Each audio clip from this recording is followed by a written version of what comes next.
vamos a comenzar dando primero una noción, una idea de a qué se hace referencia con el término estabilidad, y luego vamos a dar una descripción matemática de estabilidad en el contexto de control automático. Imaginemos las siguientes situaciones.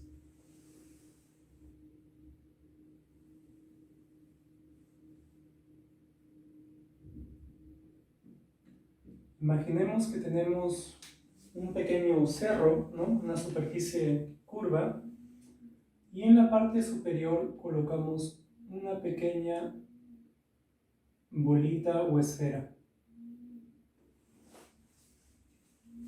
Y hacemos algo parecido por acá, pero ya no algo convexo, sino algo más bien cóncavo.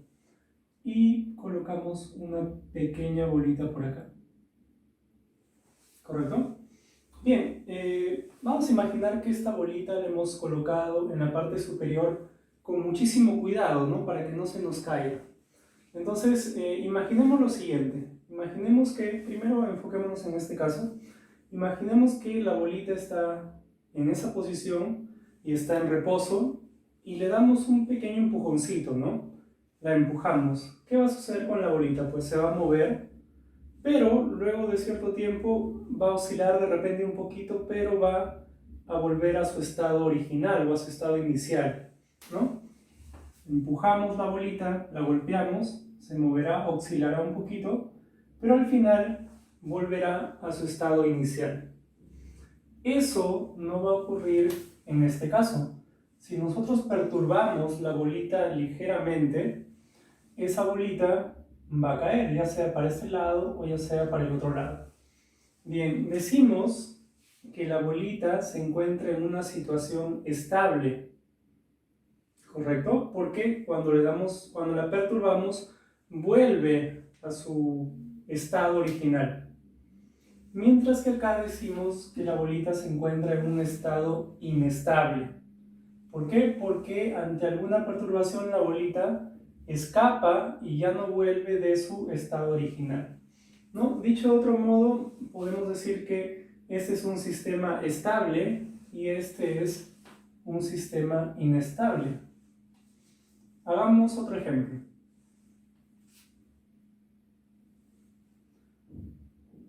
Imaginemos por acá una superficie y imaginemos que tenemos un péndulo, un palito que tiene una articulación y un peso en su parte superior. E imaginemos que tratamos de colocarlo en la posición vertical hacia arriba, es decir,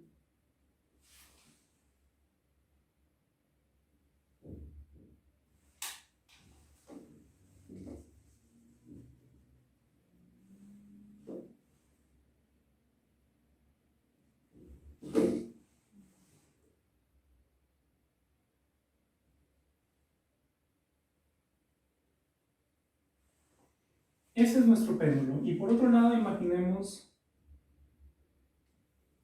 algo parecido, pero el péndulo en la posición vertical hacia abajo.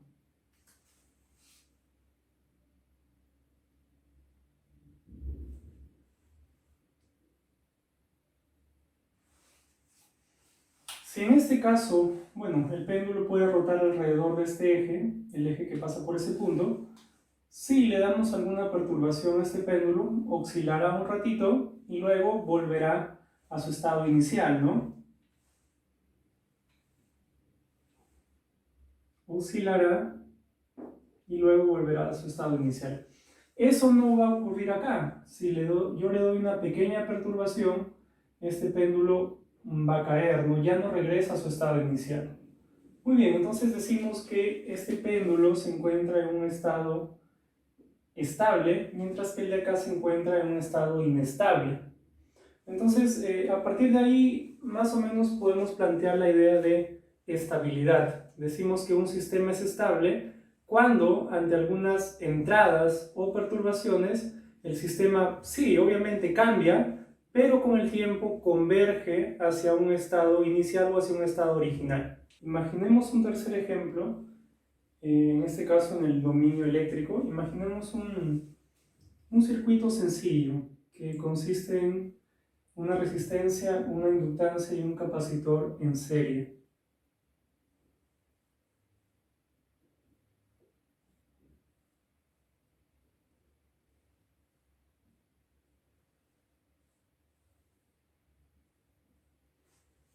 Imaginemos que de alguna forma, en cierto instante inicial, nosotros podemos darle alguna carga al condensador, es decir, cargar el condensador dándole una carga de Q más Q por un lado y menos Q por otro lado.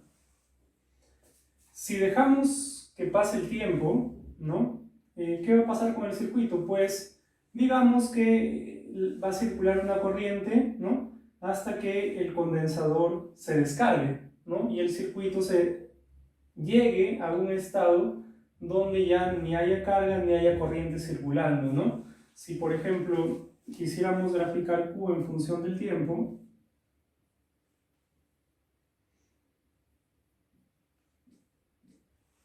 de repente esto podría ser algo así, ¿no?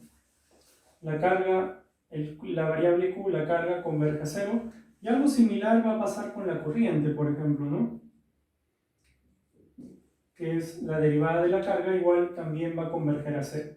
Entonces, este es un ejemplo también de un sistema estable. Es un sistema en el cual si yo lo perturbo de alguna manera, por ejemplo, dándole una carga inicial o también si quisiera dándole una corriente inicial, el sistema va a converger a un estado, vamos a decir simplemente va a converger a cierto estado, ¿no? Llamarle inicial ya no tiene mucho sentido ahora, vamos a decir simplemente va a converger a cierto estado. Muy bien, la definición matemática es mucho más complicada, digamos, que las descripciones que estamos dando. De hecho, hay varias descripciones matemáticas de estabilidad. La que vamos a dar nosotros es la denominada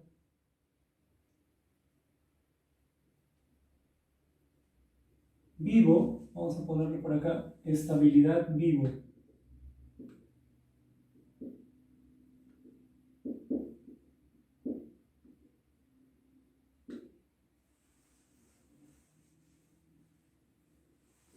Las siglas son del inglés y lo que en español sería es entrada acotada, salida acotada. Bounded input, bounded output. Entrada acotada, salida acotada. ¿Qué significa eso? Es una definición matemática. Me dice que un sistema es estable si y solo si ante cualquier entrada acotada la salida necesariamente es acotada. Bien, para entender con precisión esta definición vamos a recordar a qué se hace referencia con una entrada o una salida acotada. En general, si yo tengo una función del tiempo, yo digo que la función está acotada siempre que exista un m, un número m, tal que el valor absoluto de la función sea menor que m.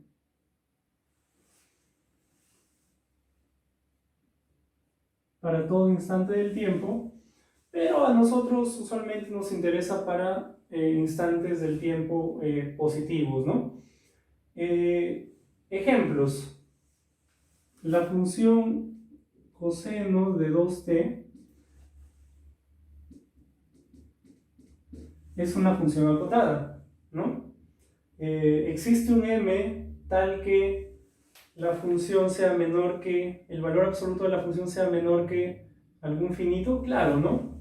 Sabemos que la función coseno está acotada entre 1 y menos 1, entonces si yo escojo el número 2, pues digo que f de t, valor absoluto, es menor que 2, ¿no? Obviamente para todo t. Esto es cierto. Entonces f de t es una función acotada.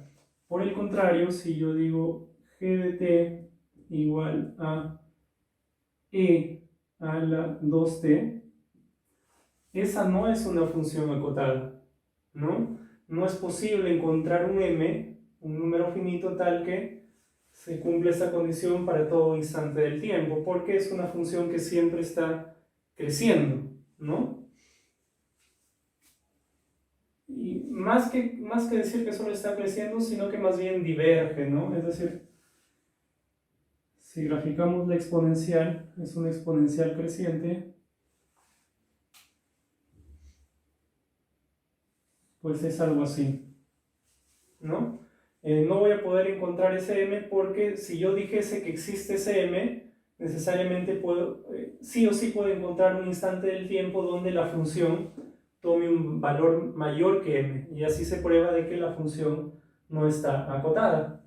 Muy bien, volviendo a la definición que dimos de estabilidad, me dice lo siguiente: un sistema es estable o tiene estabilidad tipo vivo, porque hay otras definiciones de estabilidad, siempre que ante una entrada acotada, bounded input, la salida sea acotada. Es decir, si ese sistema, vamos a hacer un diagrama de bloques,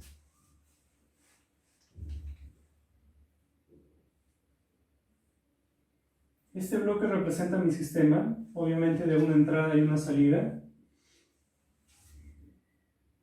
Entrada R de t y salida C de t.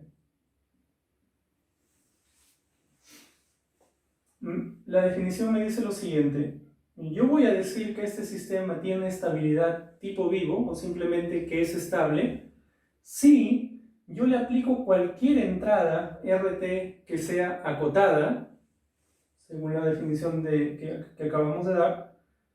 Para cualquier entrada acotada, la que sea, ¿correcto? La entrada que sea, la salida o la respuesta va a también ser acotada.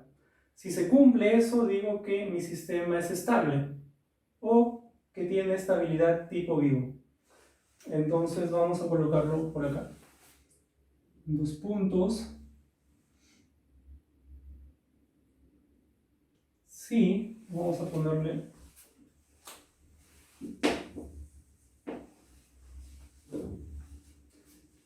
para toda, me dice para toda entrada. Entonces vamos a escribirlo así: para todo R de t que sea acotada.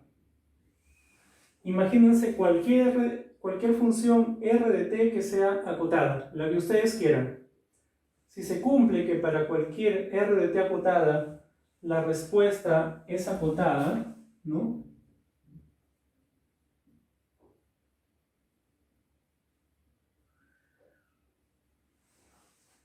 Entonces el sistema es estable o tiene estabilidad tipo vivo. El caso opuesto a decir que el sistema es estable es decir que el sistema es inestable, ¿no? ¿Y cómo se define un sistema inestable? Pues simplemente negando esa definición matemática, es decir, si el sistema no cumple con eso. La definición me dice que para toda entrada acotada. Entonces, negar eso significa que existe por lo menos una entrada que es acotada, ¿no? Pero para la cual la respuesta o salida no es acotada. Existe algún R de t acotado tal que el C de t no es acotado o acotada. Basta que exista uno, ¿no? Basta que exista uno. Para poder decir que el sistema es estable, para cualquier entrada, la que yo pueda imaginar, siempre que esa sea acotada, la respuesta o la salida tiene que ser acotada, ¿no? Pongamos un ejemplo. Imaginen que el R de t es una entrada de escalón, que obviamente es una función acotada, ¿no?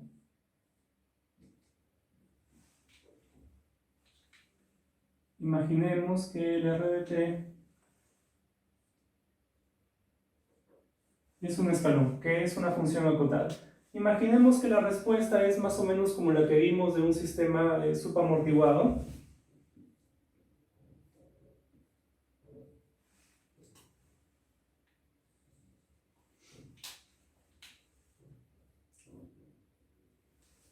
la cual es acotada, ¿no? Entonces acá se está cumpliendo que entrada acotada, salida acotada. Yo podría probar con una entrada diferente, ¿no? Por ejemplo,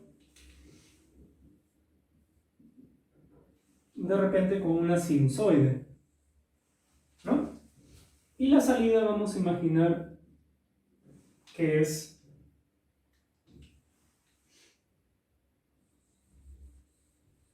esta de acá, ¿no? Por poner cualquier dibujo, pero es acotada. Entonces acá se está cumpliendo que estas dos entradas son acotadas y estas dos salidas son acotadas. Si eso se cumple para cualquier entrada, la forma que ustedes quieran, siempre que sea acotada, y la salida siempre es acotada, entonces decimos que el sistema es estable. Si existe alguna, basta que exista una nada más, existe alguna entrada posible, alguna función, de que puede ser de cualquier forma, ¿no? Pero que siendo acotada, ¿no? Hace que la respuesta no sea acotada, entonces ya el sistema deja de ser estable, ¿no? Por ejemplo, una respuesta que no sea acotada podría ser justamente la de acá, ¿no? Pero también hay muchas funciones que son acotadas, ¿no? Por ejemplo, en algunos sistemas de orden 2 que son inestables, es algo parecido al sistema subamortiguado, donde hay una oscilación que decrece, cuya amplitud decrece, pues también hay respuestas que son como oscilaciones donde su amplitud más bien crece, que son algo más o menos así, ¿no? Entonces, conforme va pasando el tiempo, la amplitud va creciendo. Esa es una función no acotada. ¿De acuerdo? Bien. Se puede demostrar, a partir de esta definición, que un sistema es estable si y solo si todos los polos están en el semiplano izquierdo, ¿no? ¿Recuerdan qué eran los polos? Acá tengo una función de transferencia, tengo un numerador y un denominador. Los polos son las raíces del denominador. Se puede demostrar que un sistema tiene estabilidad tipo vivo o es estable simplemente si y solo si los polos del sistema, ¿no? Que son las raíces del denominador, están en el semiplano izquierdo. Recuerden que los polos en general van a ser números complejos, por eso es que se representan en un plano complejo.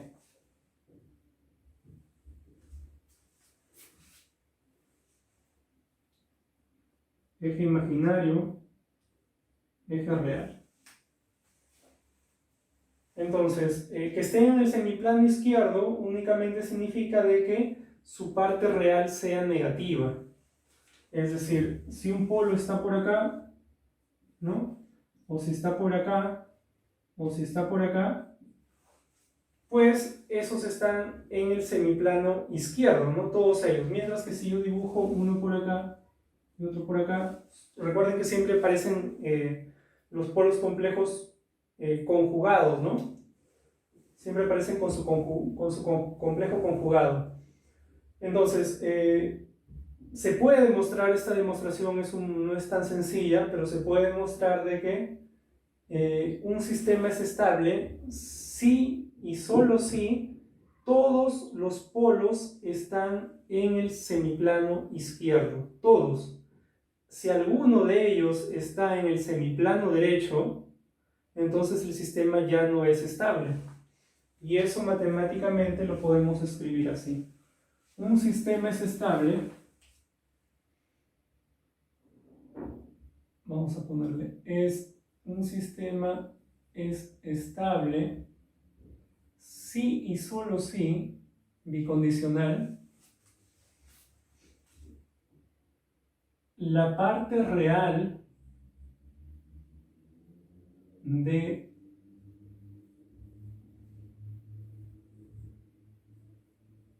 cada uno de los polos es negativa. Esto para todo y.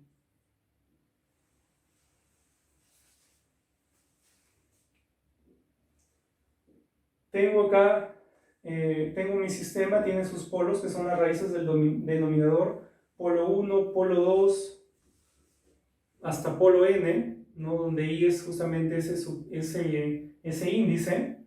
Y acá estoy diciendo, el sistema es estable si y solo si la parte real del polo i, que es un polo cualquiera, ¿no?, es menor a 0. Es decir, el polo se encuentra en el semiplano izquierdo, porque su parte real es negativa.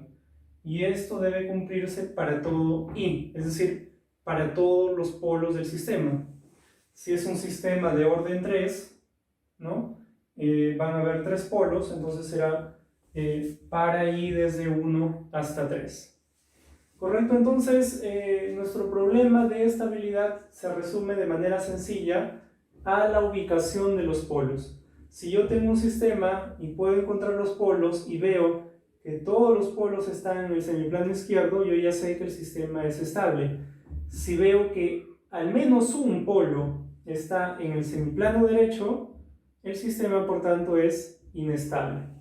Veamos un ejemplo. Imaginemos un sistema de primer orden cuya función de transferencia es igual a 1 entre s más 2. ¿Es el sistema estable o es inestable? Pues obviamente es estable, ¿no? Porque el polo tiene un único polo que es igual a menos 2.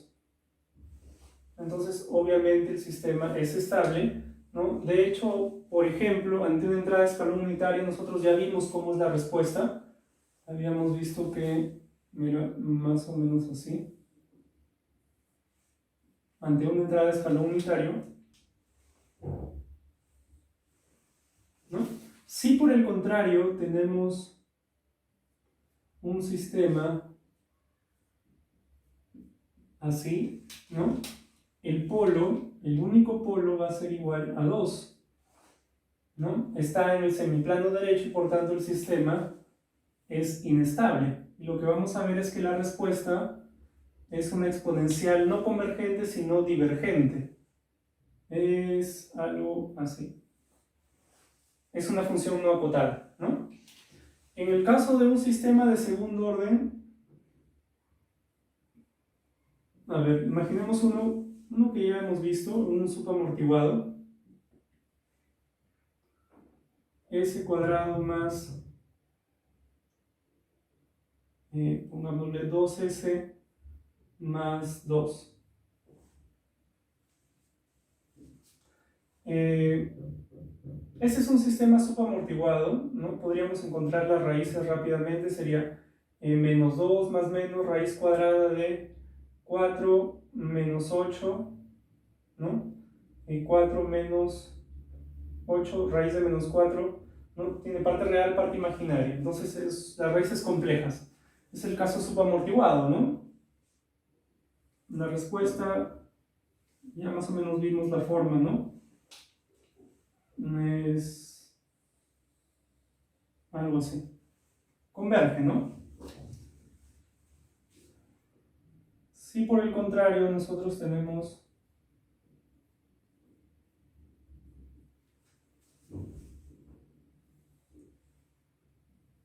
este sistema, s cuadrado menos 2s más 2, el sistema es inestable en este caso es estable, ¿no? Acá es inestable y podemos encontrar rápidamente los polos. Tiene dos polos, serían polo 1, polo 2 igual a menos b sería 2 más menos 2 al cuadrado 4 menos 8 entre 2. 4 menos 4 raíz, esto nos da imaginario, pero tenemos acá que la parte real es positiva, ¿no?